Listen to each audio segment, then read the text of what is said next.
Woufei, 4, 3, duo, pyro, clap. Clap. N'importe quoi. Je vais tellement galérer si je veux continuer comme ça.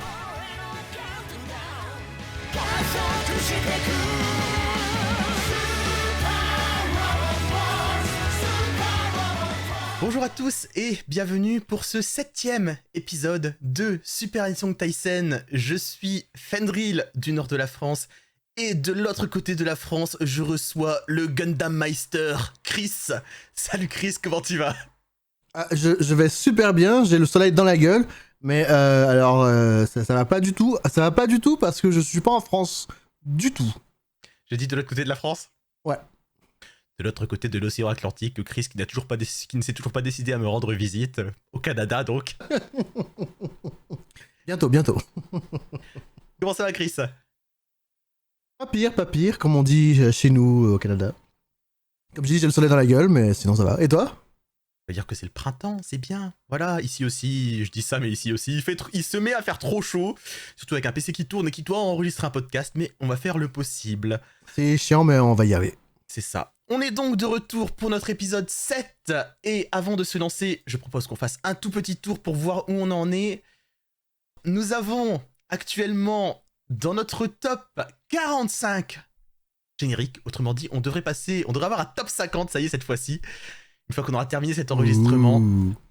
Actuellement, un top 10 composé de Soldier Dream de Saint Seiya, entré la semaine dernière, Paradise Lost de Garei Zero, Dreams de Gundam X est 3ème, 4ème, le thème de Lupin the Third, 5ème Database de Log Horizon, 6ème Mediase Pokémon Master, 7ème Mazinger Z, 8ème Kanazuki no Miko, 9ème Carnival Babel de Blue Seed et 10ème Sosei no Aquarium.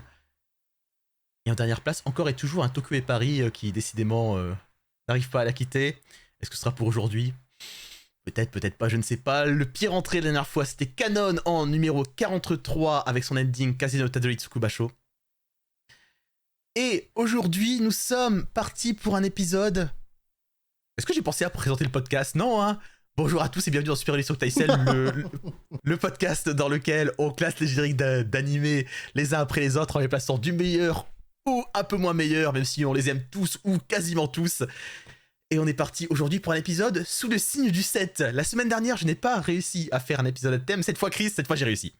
Oh wow, allons-y, let's go. Cette fois, j'ai réussi et je te propose que pour cet épisode sous les signes du 7, on se lance d'ores et déjà en partant dans le passé en 1980.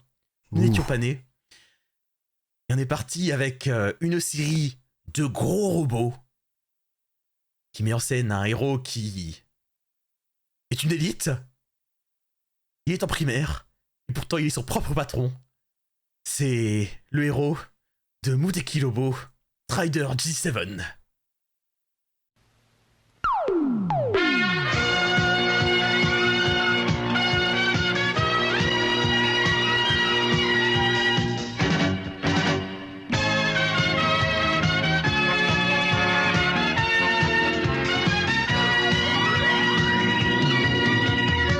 こちら宇宙の何でもや竹をゼネなるか俺は社長で小学生今日も乗り込む G7 我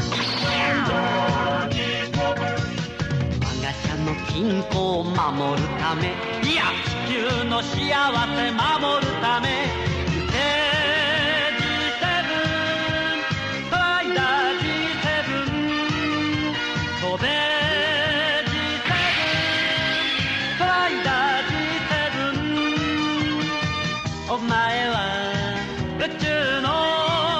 無敵ロボ行け G7 フライダー G7 飛べ G7 フライダー G7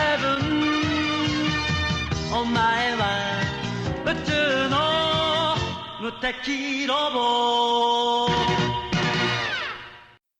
L'opening de Muteki Robo Strider G7. Donc le robot invincible, Strider G7, appelons-le G7, notre premier set du soir, et qui s'appelle donc Strider G7 No Theme.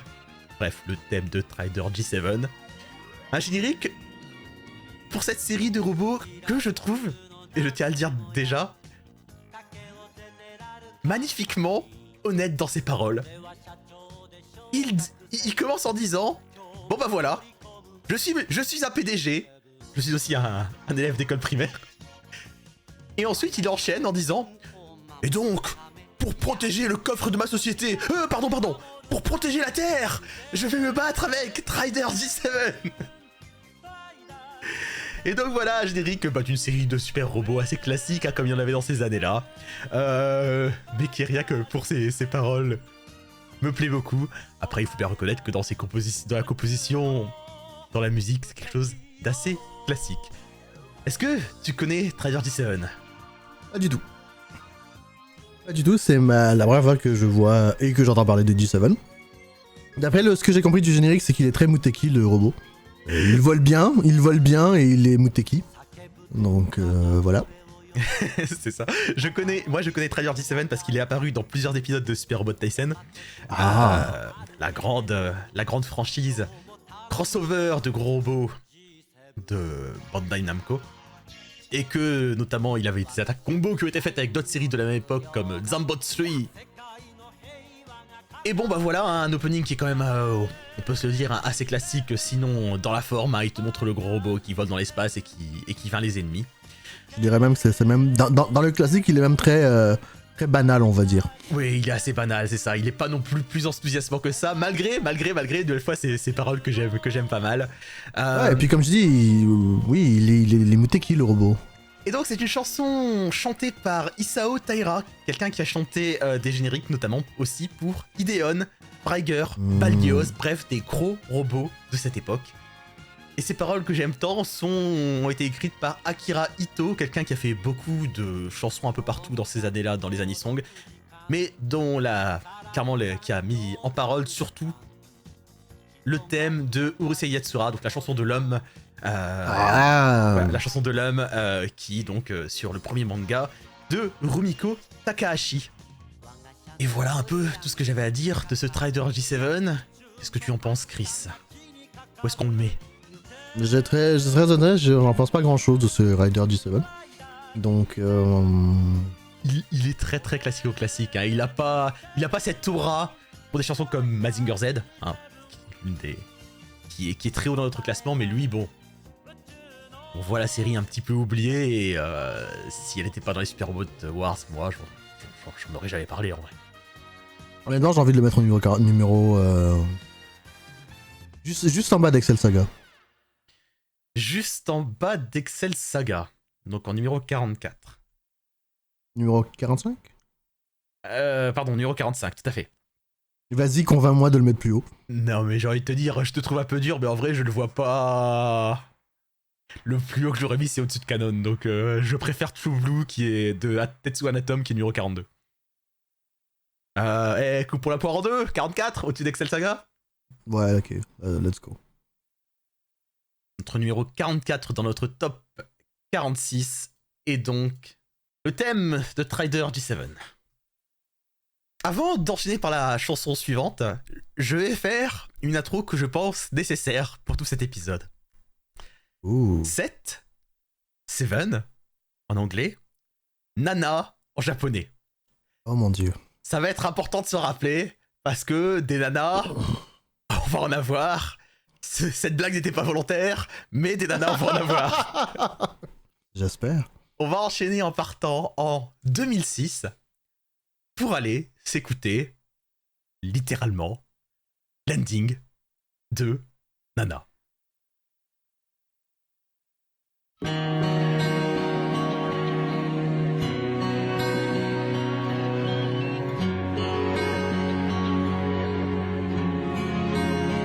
Travel to the moon. Kimi wa nemuri yume o toku tame mo inai. Hoshi no hikari ayatsuri nagara tsuyoku naru tame wasureta 笑顔きっと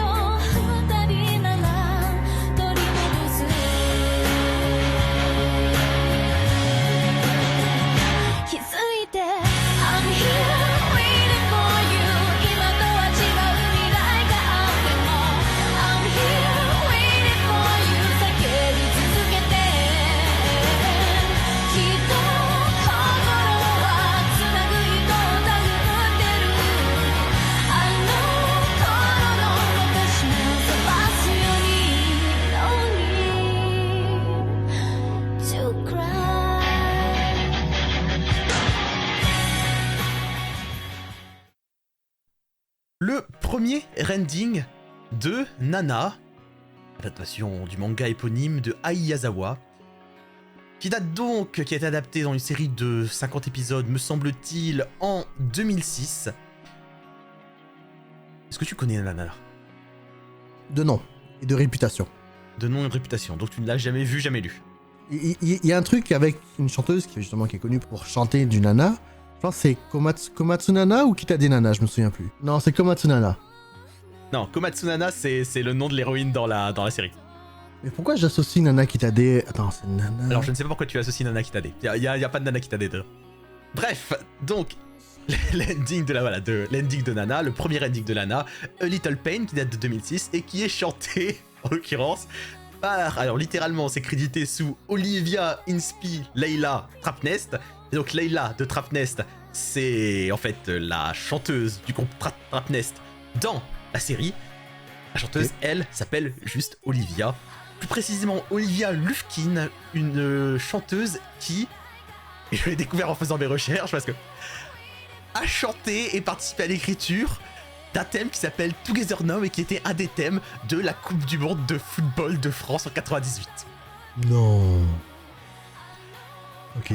Une chanson faite par Jean-Michel Jarre et Tetsuya Komuro de TM Network. Non. Le groupe qui a fait Get Wild. Voilà, moi aussi je camoulox, moi aussi je suis tombé là-dessus, j'ai fait mais qu'est-ce que je suis en train de lire? What?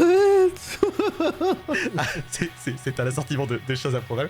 Et donc bref, cette Olivia a été castée pour être la voix chantée de Leila, donc l'un des personnages de Nana, la chanteuse du groupe, je vais pas dire ennemi, même pas antagoniste, mais donc disons du second groupe de la série Nana, qui donc fait ending, opening et des insert songs dedans, dont ce A Little Pain.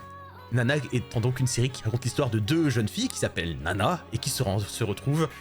L'une d'entre elles est la chanteuse d'un groupe de pop rock. Pop rock, hard rock, ça dépend du manga, ça dépend version animée. Et la seconde étant une jeune fille qui basiquement rêve de trouver le grand amour et de se marier. Elles deviennent meilleures amies et donc la Nana chanteuse est la seconde voix basiquement de la série. Elle est chantée par Anna Tsuchiya, mais elle n'est pas sur cet ending. Qu'est-ce que tu en penses? Je vais être très honnête, j'avais l'impression de regarder un AMV.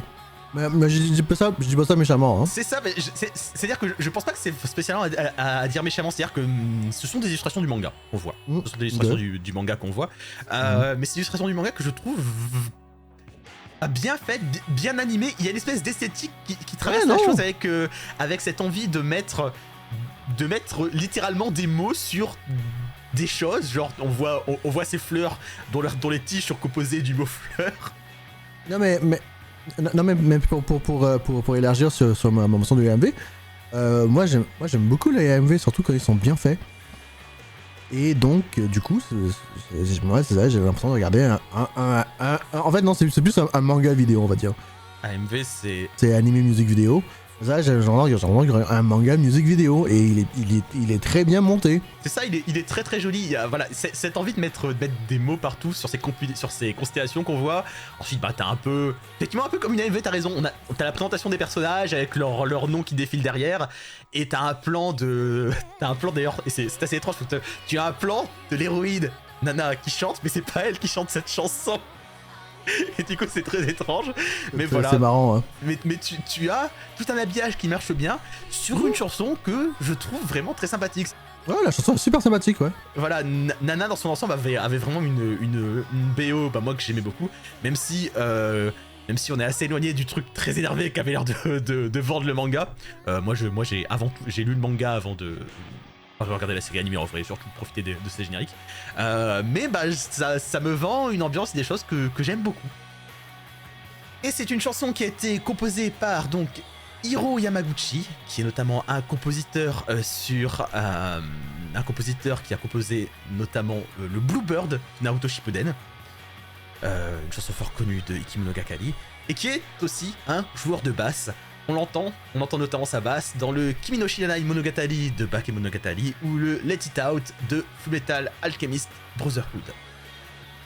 Et pour Olivia, malheureusement, c'est un peu tout ce qu'elle a fait en anisong, à part un thème pour un des jeux Sengoku Basara. Et sa carrière est en hiatus, comme tu t'en places souvent, est en pause depuis 2011. Voilà. Et c'est fort dommage parce que j'aimais bien ses chansons. Et donc voilà, donc un ending pour ce shoujo qui a l'air d'être que good vibes ou des choses comme ça, même si on pourrait croire ça à cet ending, non, hein. A little pain, il y a a lot of pain dans Nana. Mais pour autant, voilà, j'aime beaucoup ce que vend cet ending. C'est pas mal du tout. En fait, c'est con, la personne à qui je pensais, elle s'appelle pas du tout Nana, mais c'était Mika Nakashima, en fait. C'est le Nakashima qui m'a... Nakashima Mika chante Nana, me semble-t-il, dans la version film. Ouais, c'est ça, exactement. Ouais. C'est ça. Il y a une des chansons, une des insertions du film que j'aime beaucoup, qui a été utilisée dans un jeu de rythme aussi, qui s'appelle Glorious Skies. Glorious Skies, ouais. Glorious Skies est quand même iconique comme chanson. C'est ça. Bref, donc c'est tout ce que j'avais à dire. Donc cet ending de Nana, chanté par un personnage fictif de l'univers de Nana, qui met bien dans le mood de Nana, je trouve. Ce A Little Pain, je voudrais te le proposer en 28e place. Vendu, c'est exactement là que je regardais. En 28e place, ça le fait donc juste sous le Solailo Days de Gurren Lagann et juste au-dessus, le Work Guide de Kamen no Maid Guy. Yes. Et bah, c'est parfait. Enchaînons, et pour cet enchaînement, Chris, je compte sur toi. Parce qu'on est sur une série que je n'ai pas vue. Oh la pression. Donc j'espère que tu pourras en parler. Oh la pression. Parce que voilà, chers auditeurs, je vais vous révéler ma technique secrète. Je fouille le Mayan List de Chris pour savoir ce qu'il a vu. Chris, je compte sur toi.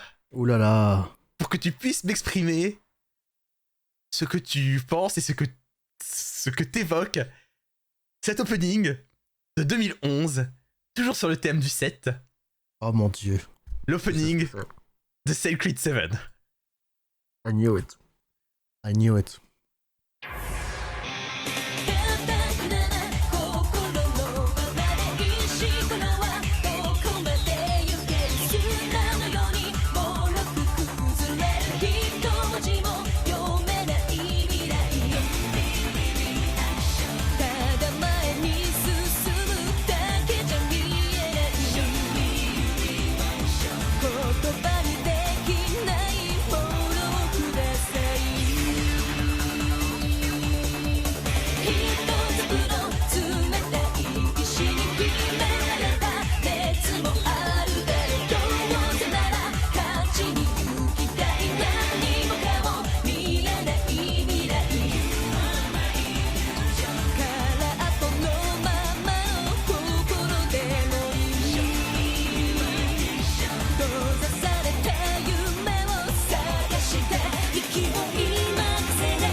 Comme c'est très clairement dit en dernière parole de ce générique, Stone Cold, l'opening, le premier opening de Sacred 7, une série de la Sunrise de 2011, chanté par Fiction Junction, le groupe de chanteuses associées à la compositrice Yuki Kajiura, compositrice émérite et bien connue pour ses participations à de très nombreuses séries très connues. Je vais citer Tsubasa Chronicle, Sword Art Online, Noir, Madoka Magica, Gundam Seed, Kara no Kyokai. Elle est connue voilà, pour ses thèmes souvent lancinants, souvent avec des chœurs. Et ici, Fiction Junction.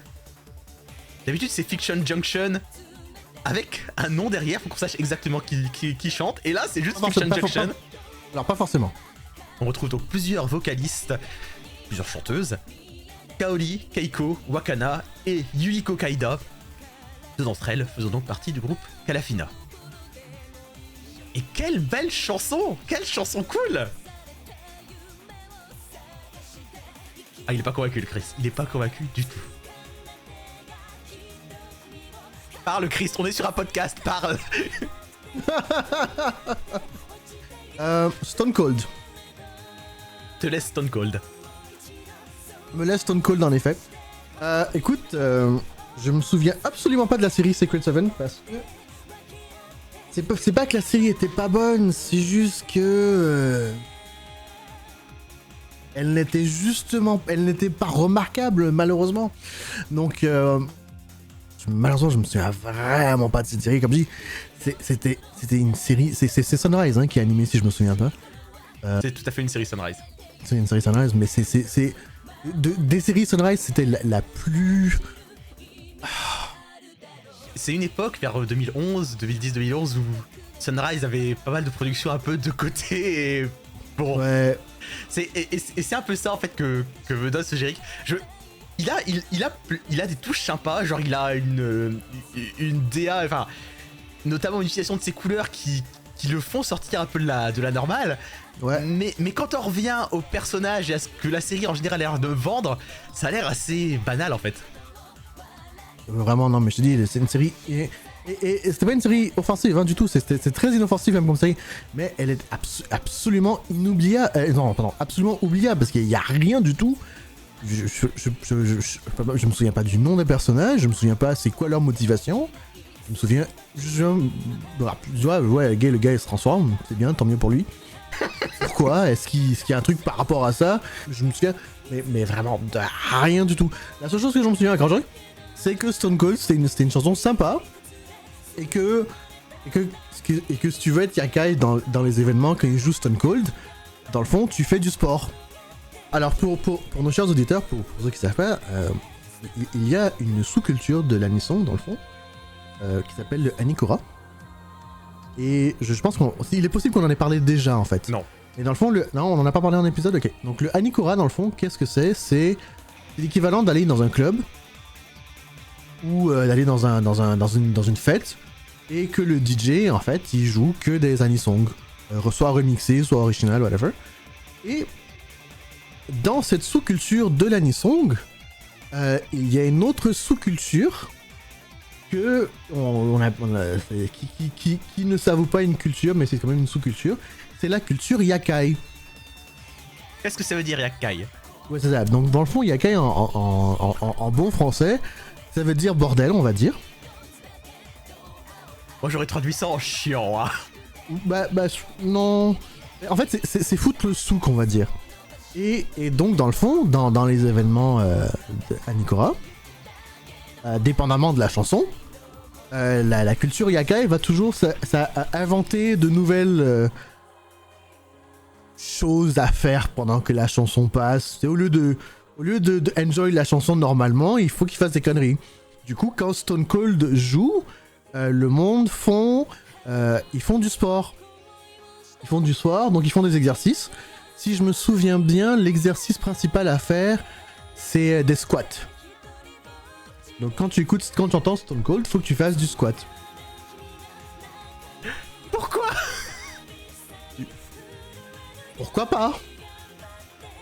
C'était mon petit bémol par rapport à Stone Cold.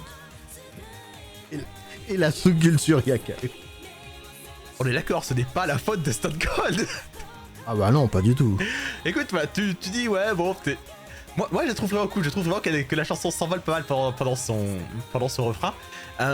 Mais après, en fait, ce générique qui a cette teinte de couleur si spéciale, bon voilà, comme je dis, moi je trouve ça assez... Ah, clairement quoi, tu sens que ça va pas être une série malgré un habillage un peu sympa qui va te transcender. Et en plus, je trouve que ce générique a plein genre de petites idées mais qu'il utilise mal. Genre à un moment sur la fin du générique, t'as une espèce de petite esthétique limite comics avec des points d'exclamation qui apparaissent, donc genre presque des onomatopées, des choses comme ça, mais ça c'est là 3 secondes.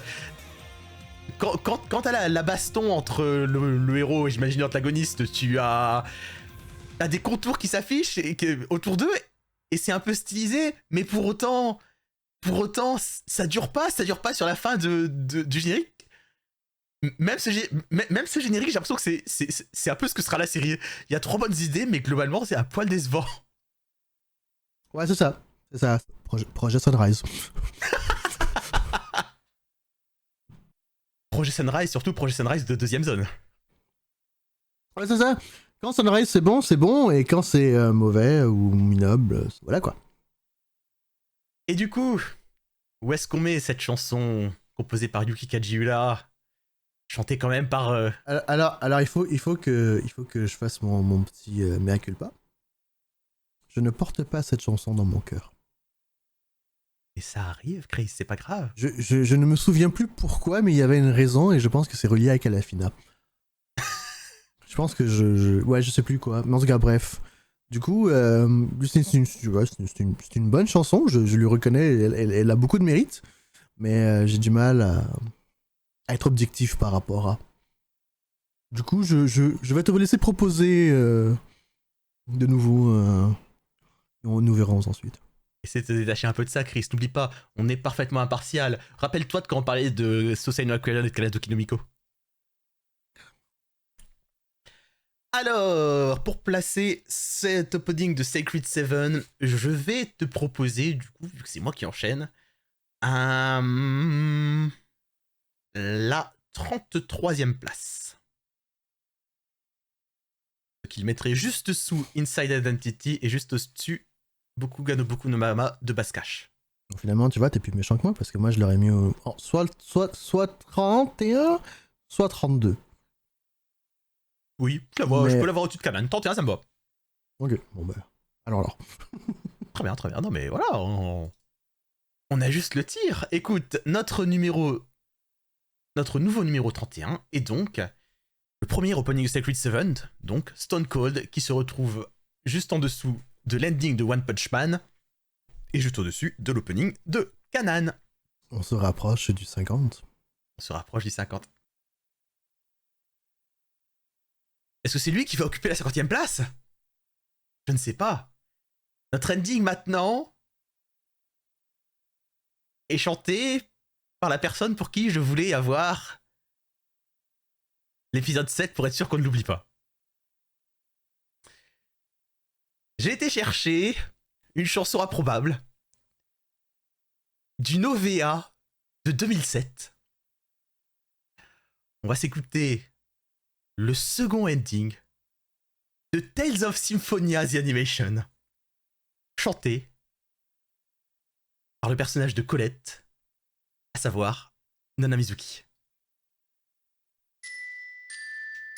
風は遠く雲はゆるく移ろいゆく時よ花はつぼみ木々は休む暮れゆく大地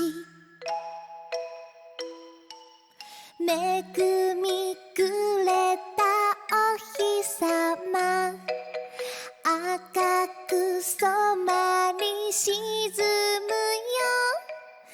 優しい優しい夢を見るのかな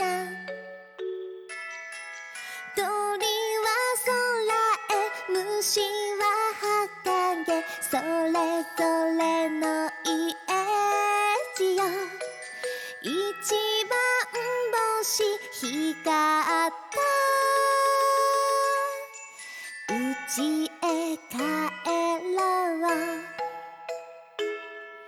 暖かい我が家へ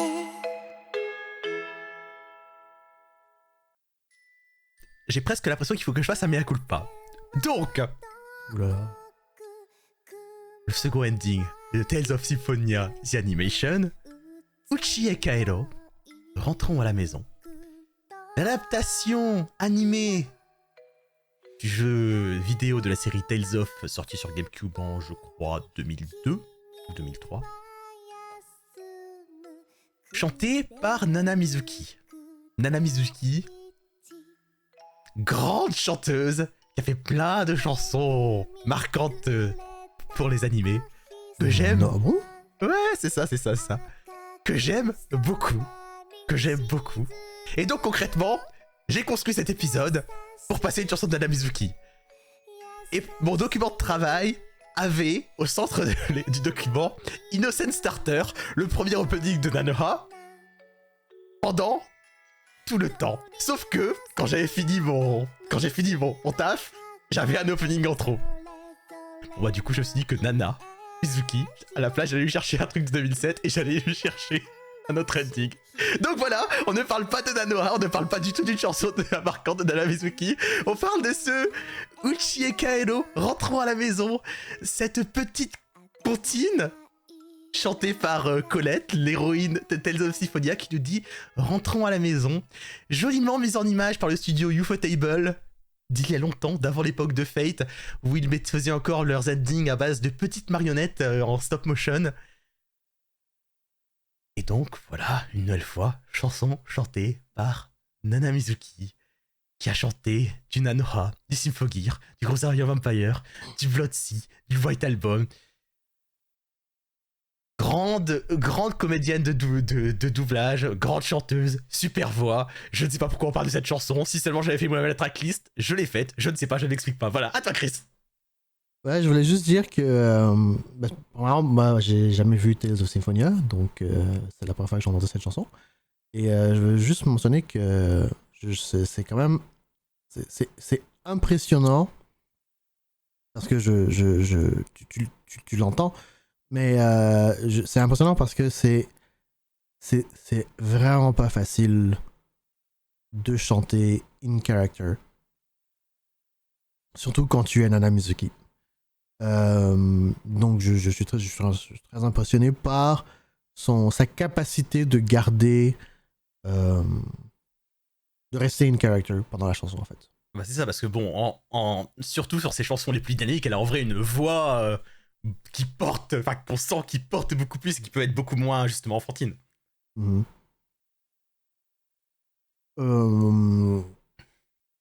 Après, bon, comme je dis, c'est une comptine, donc ça va, c'est sympa.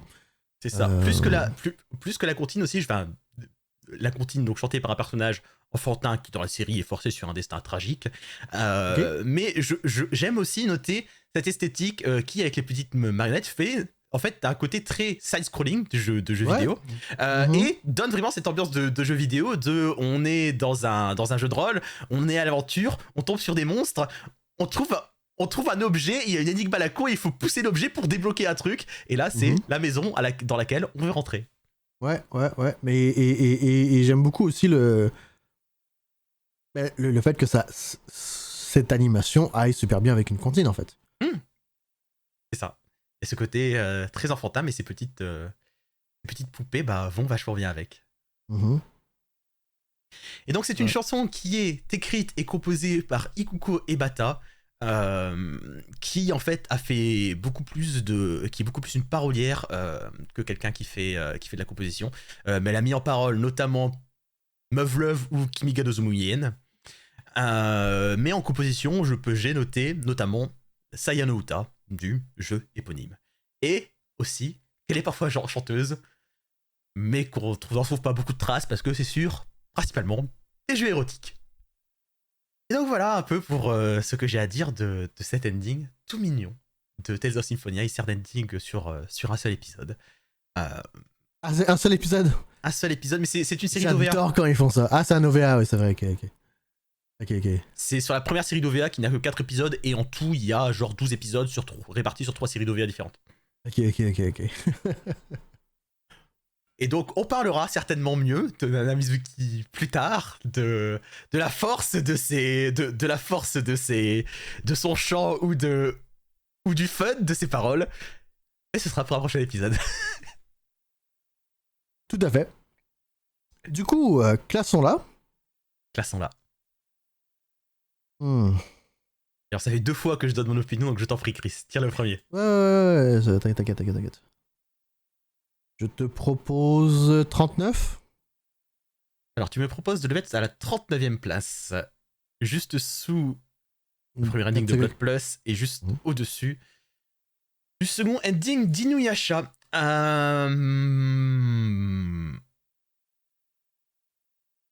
Ça va pas le faire parce que j'ai beaucoup dit pendant qu'on en débattait que je le trouvais chiant, mais je pense que je préfère Fukai Mori et que je le préférerais en 40e.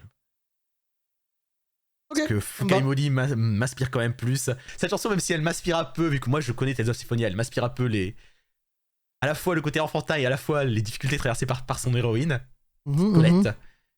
Mais pour autant, bon, ça reste une petite comptine et elle peut pas m'évoquer tant de choses. Ouais. Ok, accordé pour 40. Le numéro 40 de notre top 49 est donc cet ending de Tales of Symphonia chanté par Nana Mizuki.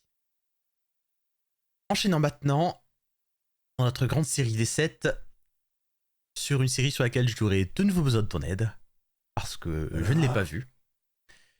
Mais toi oui, et en plus c'est un générique qui nous a été demandé. Donc on va remercier Ninjigen étant donné qu'il nous a proposé de parler de l'opening de Nia Under Seven. Oh. Qui serait mieux avec du son. En effet. 君のすぐそばで塞いでる俺のすぐそばで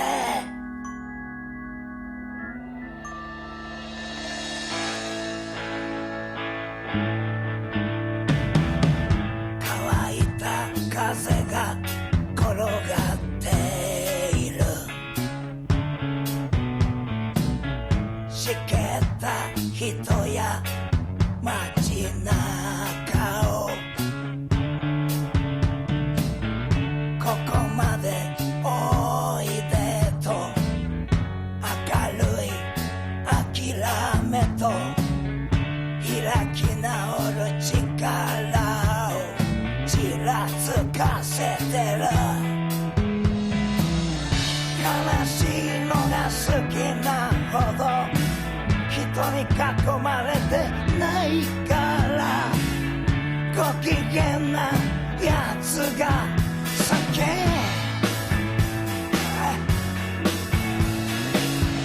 どうにもならないからどうにかやれそうだぜご機嫌なやつが酒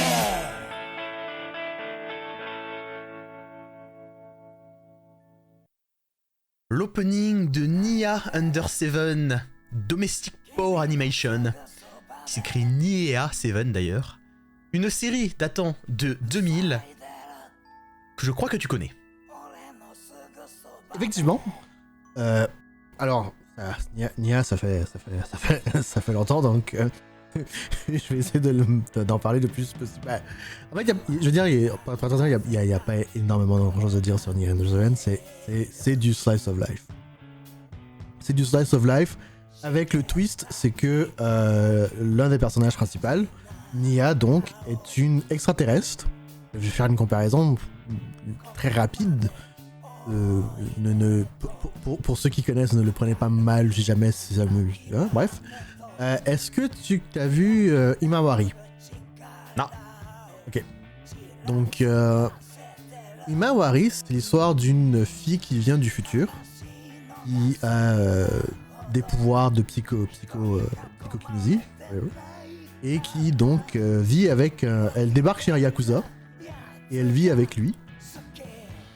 Et en fait, ce qui est intéressant avec Himawari, c'est que Himawari, c'est une merde. C'est une putain de merde, mais elle est adorable, mais c'est une merde. Attends, tu parles du personnage, pas de la série. Du personnage, ah oui, le personnage. Sans vouloir être méchant, mais elle ne sert à rien. C'est une freeloader, elle va à l'école parce qu'elle a pas le choix. Mais c'est une merde, et je l'adore. Et donc, pourquoi je parle de Himawari, c'est que, en fait, je suspecte qu'Himawari sûrement a beaucoup été inspiré de Nia Under Seven, Parce que Nia, en fait, bon, je dirais pas jusqu'à dire qu'elle est une merde, mais en fait, c'est une freeloadeuse, elle sert pas à grand chose, elle fait pas grand chose, écoute. Elle bouffe, et puis voilà, quoi, elle est contente, écoute. Voilà. D'accord. Et du coup, la série, c'est étrange de vide, c'est ça? Parce que je t'avoue que Ouais, ça. l'opening, je ne sais pas, je vois l'opening et je ne sais pas ce que cette série va me raconter en fait. J'ai l'impression que ça va être un peu étrange. C'est ça. Peut-être. Ouais. J'ai l'impression, je sais pas, il y a peut-être une certaine mélancolie qui s'en dégage, en même temps peut-être un trait d'espoir en voyant les personnages qui regardent les nuages et qui voient ce qui apparaît probablement avec le soleil qui se lève. Ah, qui se dévoile. Mais je ne sais pas trop. Et puis je vois ce logo de Under 7. Underscore 7. Underscore Domestic 7, War. voilà. Ouais, c'est ça, c'est parce qu'en plus, ces deux personnages principaux, bah, enfin, surtout l'héroïne, j'ai oublié le nom, elle est pauvre. Donc, tu peux avoir un épisode où ils se battent pour qui va manger le dernier bout de viande qui reste, qu'ils ont réussi à acheter en discount à 100 yens ou un truc du genre, tu vois. Donc c'est ce genre de comédie en fait, tu vois, c'est slapstick slice of life. Ok, d'accord. Un peu pas si différent de Yotsuba, on va dire. Non, ça va, moi j'aime beaucoup. Bah, le manga original, il est donc du grand Yoshitoshi Abe. Et tu sais, une anecdote que je vois sur Wikipédia d'ailleurs qui est intéressante à noter, que le staff, en fond, ils ont travaillé sur Lane avant. Il leur a été suggéré de faire Nia pour se déstresser parce que Lane c'était quand même un peu dark, on va dire. Ah, effectivement, oui, c'est un peu Dark Lane. D'accord, effectivement, donc d'accord, c'est adapté d'un manga de Yoshitoshi Abe, qui donc oui a fait notamment Lane. Lane, ça. Mais c'est ça, c'est complètement opposé, tu vois. Donc Ok. c'est sympatoche comme série. Et puis oui, comme tu dis, en fait c'est drôle parce que le générique du début, le chanteur, il y a quand même un truc. Il y a de la gravité dans sa voix, dans la manière dont il chante. Il n'y a pas que de la gravité, hein. Donc cette chanson est composée, chantée, écrite par Shion, un artiste actif depuis 1985, dont le dernier album date de 2017, basiquement il s'est jamais trop arrêté, et c'est quelqu'un visiblement qui est très connu pour cette voix. Cette voix voilà, cette voix qui est à moitié un murmure, à moitié qui gratte la gorge. Right.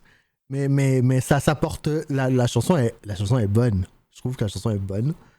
Et je trouve qu'il y a de la gravité, mais en même temps, il y a une certaine légèreté, je trouve. Ouais, bah c'est la chanson dit, comment dire, j'aime les gens heureux. Ouais, c'est ça. Mais ouais, mais tu vois, tu m'étonnes en me disant que c'est une comédie. Ouais. Si. C'est pour le coup, voilà, c'est un générique que je trouve à la fois intéressant, mais à la fois que je trouve un peu presque inclassable. Manque de bol. Manque de bol. Va falloir s'y coller. Vas-y, je te laisse donc le chant. Est-ce que tu ne voudrais pas tirer le premier parce que tu es celui qui a plus de contexte pour ça? J'ai plus de contexte et j'ai un peu de bias du coup. Parce que comme j'ai dit, j'aime beaucoup cette chanson. Ouais. Pour le coup, c'est un générique qui n'est clairement pas explicite sur ce qu'il vend, quoi. Et ben, en fait, oui, c'est ça. Il te montre beaucoup de choses, mais sans forcément te vendre la série, on va dire. bon, il te montre assez peu de choses, hein. Ouais. Écoute, moi, personnellement, je veux pas le mettre trop non plus, mais je le vois bien en numéro 24, je te dirais, par exemple. Numéro 24, ah ouais. Vas-y, shot moderne. Écoute, je peux l'entendre. Donc, meilleur que Sacred 7, par exemple, qu'on a classé tout à l'heure, qui est 31. Ah ouais. Ouais. Ouais, carrément. Ok. Je te propose de le mettre à côté de Gurren Lagann. Donc 27 ou 28. 28 alors. 28. J'aime bien quand on fait un classement et qu'au final, la personne qui propose le truc se dit non mais finalement t'as raison en dessous. Non, mais c'est parce que si je voulais le mettre au même niveau que Friends de Macross 7 parce que je trouvais que ça allait bien ensemble. Mais si tu me donnes le choix, si tu me dis il faut que je le mette soit entre Gurren Lagann et Nana, Gurren Lagann quand même sera Hero Days. Ouais, tu vois, moi, notamment par rapport à Sora Hero Days et au-dessus Miyuki et en dessous Nana, ouais, ça me paraît bien, ça me paraît être une bonne compagnie. Ok. 7. Toujours 7. Cette fois-ci, on n'est plus en 2000, on va prendre 4 ans pour arriver en 2004. Avec une chanteuse qui cette année-là a eu 17 ans. C'est un hasard complet. Et surtout, ce dont je voulais parler cette fois-ci, c'est plus des 7 péchés capitaux. Par une chanteuse qui a le bon nom aussi, que tu l'as mentionné, c'est Nana Kitade, qui chante le premier ending de la série Fullmetal Alchemist. Ah.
Le premier ending de Fullmetal Alchemist, chanté donc par Nana Kitade en 2004.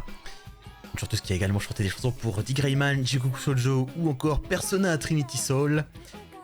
Et un ending qui est le tout premier donc qui se situe dans cette longue série et série à succès. La première série donc, adaptée par Bones. Et qui est un ending. Et avant qu'on se mette à en parler, je voudrais te rappeler que tu as bien entendu vu Fullmetal Alchemist. Ok, c'est ça, la question, la réponse c'est oui et non. J'ai vu en partie Fullmetal Alchemist. J'ai lu tout le manga. Ok, très bien. Si tu as vu en partie cette série-là, t'as passé 10 épisodes? Ouais, je pense. Ouais, voilà. Donc, je connais tous les endings et tous les openings, par exemple. Ok, parfait. Mais alors moi, je voudrais te rappeler l'existence d'une version spéciale de cet ending. Oh. Il y a un ending spécial qui se joue après une dizaine d'épisodes de la série. Et cet ending existe donc dans une version spéciale utilisée spécifiquement pour, je sais plus, ça doit être l'épisode 8 ou 9, et dédié à l'arc de Nina, un arc absolument traumatisant pour toute personne qui a vu Fullmetal Alchemist. Et je trouve ça magnifiquement bien joué de l'avoir intercalé là, parce que ça finit basiquement de te briser le cœur après des événements de la série. En fait. Ah, c'est particulièrement cruel. Avec en plus le héros qui change d'expression spécifiquement cet ending, spécifiquement après ces événements. Qu'est-ce que tu penses de cet ending, Chris? Alors si on s'en tient à la première version, la version de base, c'est intéressant, je me souvenais pas que c'était aussi peu busy, on va dire. C'est très... Non, comment je pourrais le bien le redire? En fait, je trouve que c'est calme en termes de ce qui se passe à l'écran, on va dire. La chanson, elle est sympathique. La chanson qui va avec, elle est sympathique. J'aime bien Nana Kitade. Et là, tu m'as foutu à l'air avec en me foutant la version de Nina, du coup. Ah mais c'est terrible, là, moi il suffit que je la revoie et d'un seul coup et je reprends un coup. Ah, je peux essayer d'enchaîner un peu si tu veux. Vas-y. Bah, c'est vrai que c'est un ending qui est composé en fait de beaucoup de plans fixes, mais mine de rien, moi je trouve que c'est très bien, c'est que le montage vraiment. Ah, le montage il est bien fait, hein, vraiment. Ça, voilà, comme je dis, c'est ça. Tu sens vraiment le montage qui change d'image comme il le faut sur le tempo et ça rend très bien. Et puis en plus, suite à ces plans fixes sur les deux héros, basiquement quand la chanson s'emballe et tape sur son refrain, c'est aussi le seul moment vraiment où le générique s'anime en fait. C'est quand on est vraiment au cœur du refrain, c'est le moment où le générique s'anime et où bah, tu vois justement les deux frères en train de de s'entraîner avant de repartir en fait sur ce qui sont pas mal des tragédies de la série, hein, parce que c'est ça que te montre cette série. C'est l'histoire tragique de ses frères et c'est ce que te raconte cet ending, hein, parce que il y a des paroles qui sont vraiment impossibles à détacher de cet ending, qui s'appelle d'ailleurs donc Kesena Itsumi, le péché ineffaçable. Le péché ineffaçable, donc dans cette série de ces deux héros qui ont voulu ressusciter leur mère et qui ont causé un terrible péché, à cause desquels il y a eu, qui ont donc commis un terrible péché et qui se retrouvent en plus face à des incarnations des 7 péchés capitaux en antagonistes. Et voilà, ces paroles qui disent « Et les deux continueront à marcher parce qu'ils ne peuvent pas revenir l'arrière. » Effectivement, ils ont cramé leur maison. Et même maintenant, profondément dans leur cœur, ce péché ineffaçable leur fait toujours mal. Et en plus, ils ont perdu Nina. Voilà. Bon, on va pleurer et on revient dans 2 minutes. C'est ça. c'est drôle, hein, parce qu'en vieillissant, plus je vieillis, plus Nina m'affecte. C'est bizarre comment ça fonctionne. En tout cas, bref. Mais bon, en vrai, je trouve que l'ending a même pas besoin de ça. C'est-à-dire que, je trouve que l'ending a quand même une vraie puissance émotionnelle, même sans ça. Et même sans ça, même rien que même sur sa composition initiale. Mais oui, les plans spéciaux Nina sont particulièrement en plus bien trouvés. C'est une chanson qui est en plus composée par Nishikawa Susumu, qui n'a pas vraiment composé beaucoup d'autres chansons, mais qui est notamment notable parce que c'est un joueur de guitare et qui il pose sa guitare sur pas mal de choses, notamment Kimi no Shinai Monogatari, mais aussi la guitare parfaite de Yuki Nagato dans God Knows, c'est lui dans Suzumi Haruhi. Ah ouais. Ok, voilà. ok. C'est Monsieur Perfect Guitar, voilà. Et sinon, en fait, il a fait pas mal il fait aussi beaucoup d'arrangements pour des anisongs. Je peux noter notamment les chansons de Mikuni Shimukawa pour Full Metal Panic The Second Raid, ou encore l'arrangement de Rock Over Japan pour Penguin Drum.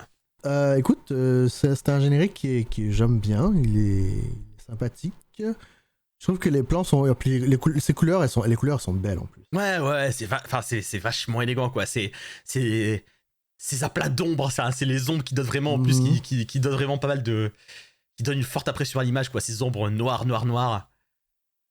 Bref, classons-le pour ne plus voir Nina. C'est exactement ça, classons-le pour ne plus voir Nina. En tout cas, voilà. En tout cas, tu vois, en plus, j'ai trouvé dans le thème 7, j'avais une espèce de super bingo entre Nana Kitade, les 7 péchés capitaux. Je trouvais que ça marchait plutôt bien. Quand même, ouais. Écoute, personnellement, je propose de le garder avec notre thème 7 et de l'emmener à côté de notre chère chanson de Nana. Donc je le propose d'être le nouveau numéro 29. Oh là là, pour moi c'est pas assez, moi je voudrais le mettre vraiment plus haut, moi il m'inspire plus que ça cet ending. Ah ouais, tu le mettrais où? Moi je le mettrais à...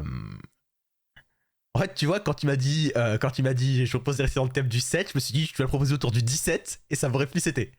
Sérieux, à ce point-là? Ah, moi je le trouve vraiment bon. Enfin, Non, pas attends, je l'aime beaucoup, mais... Enfin, moi je trouve qu'il me transporte, qu'il me parle bien de sa série, ça me fait quelque chose quoi, de le revoir.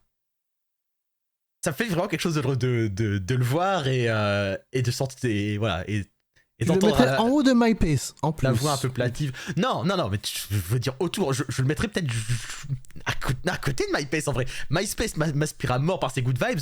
Lui m'aspire à mort par les regrets qu'il exprime, par la lourdeur, par encore aujourd'hui ce péché ineffaçable. Et par sa beauté en vrai aussi. Hein. Il y a un autre Seven pas loin. Il y a Eureka Seven qui est en 20ème position. What about Macross 7? Non. Oh non. 21. Ok. Allons. Je trouve qu'il est quand même haut, mais ok. Ah, franchement, moi je trouve. Franchement, moi je trouve. Moi je te dis, moi 17 ça allait bien. Mais 21. Numéro 21. Kessenai Tsumi, l'ending de Hagane no Renkijutsuchi. J'ai réussi à le prononcer du premier coup, t'as vu ça? Full Metal Alchemist. Ça, j'allais dire, non, ça se fait chier, les gars. Il aurait juste pu dire Full Metal Alchemist. Hein. Même ça, c'est pas si facile. Hein. Et pour finir, le temps passe vite, qu'on s'amuse. Je me rends compte que je suis déjà au bout de. Pour finir, allons en 2020. Avec l'opening qui sera le plus récent donc qu'on aura fait aujourd'hui. Et là c'est la totale. Là c'est l'envolée des 7. On va s'écouter une chanson qui s'appelle. Je dis que Nana voulait dire 7. Mais si on met 7 na, est-ce que c'est pas mieux? On va s'écouter na. Tout à fait. Na. 7 fois na. Sur l'opening de Yu-Gi-Oh! Sevens.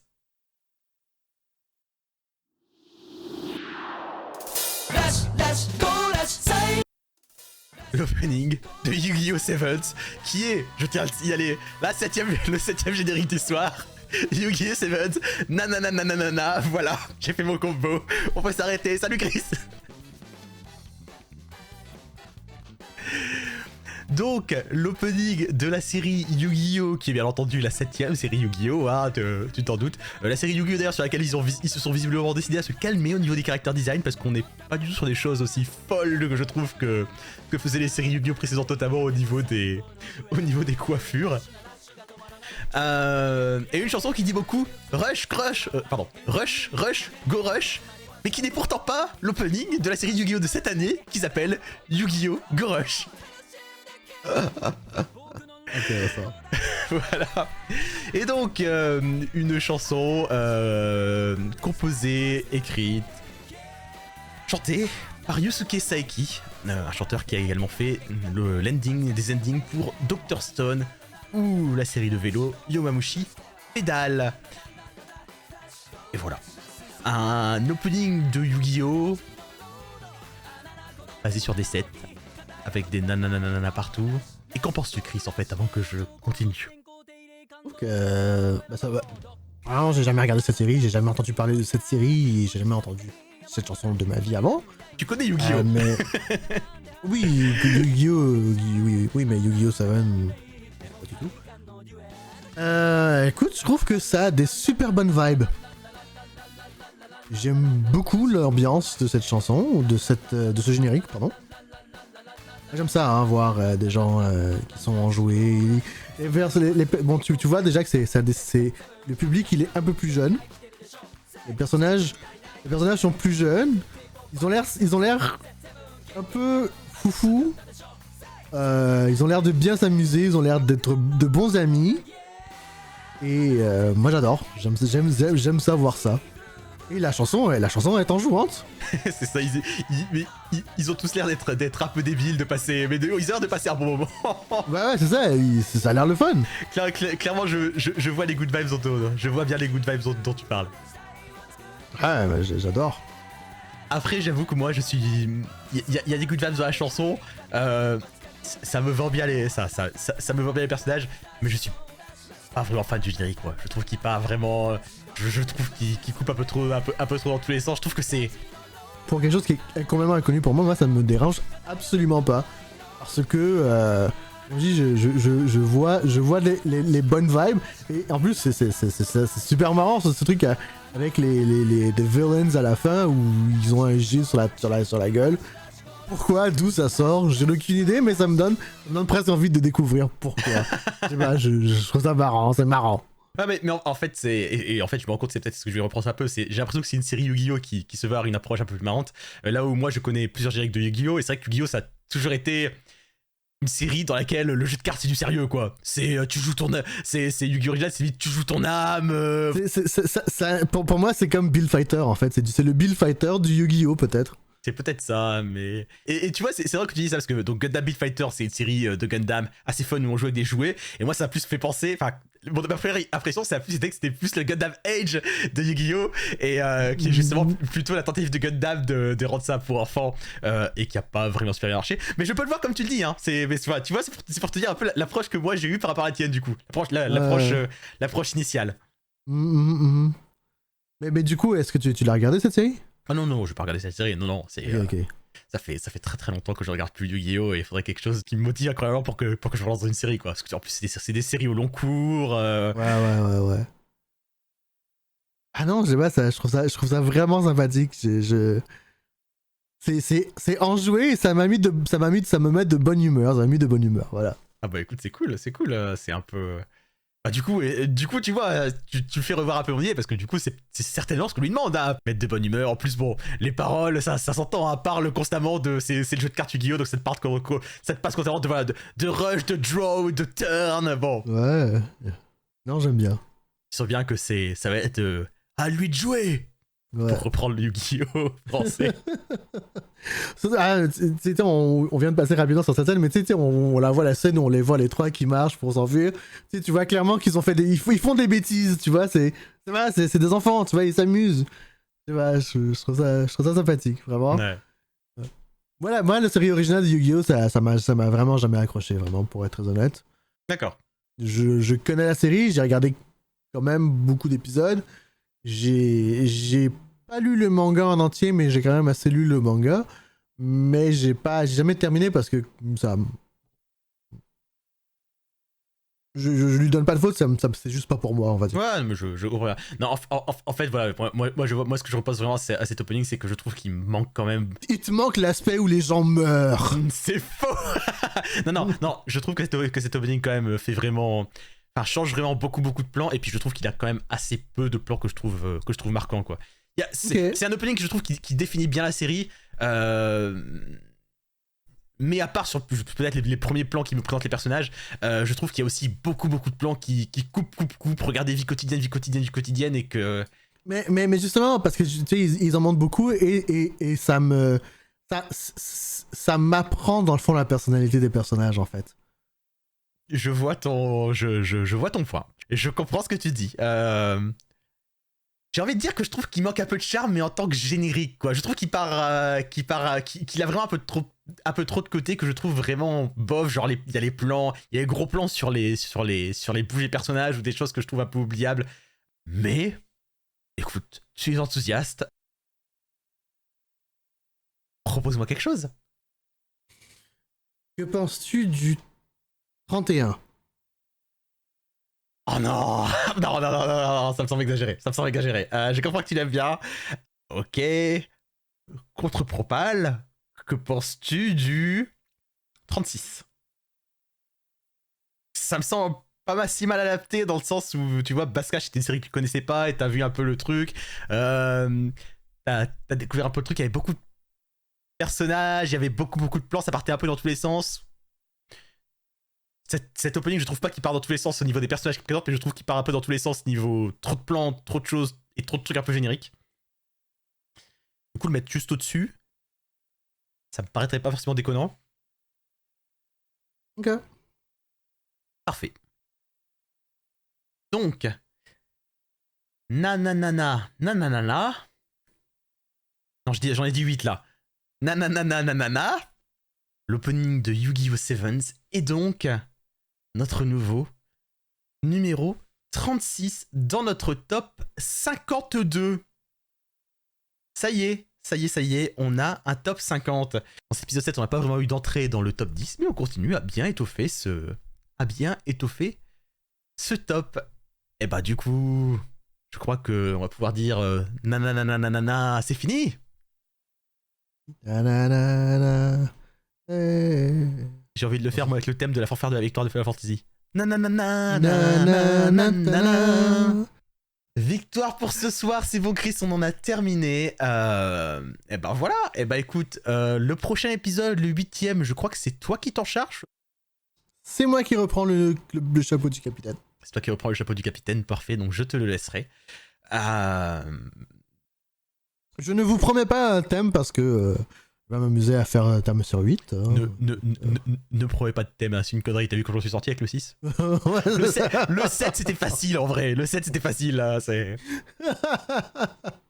En tout cas, Chris, on peut te retrouver sur Twitter @Kulotsuki. C'est ça. Merci beaucoup pour tout le fun de l'Orelstrand ce soir. Moi, je suis trouvable sur Twitter et d'autres trucs.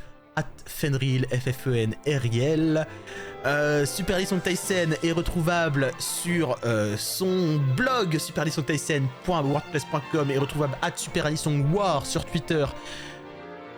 Et vous pouvez nous envoyer vos suggestions d'opening et d'ending à classer à superleesongtaisen@gmail.com. J'ai encore oublié de le dire en début d'épisode. Tant Un pis, jour on y arrivera. n'hésitez pas à nous en envoyer parce qu'il nous en manque.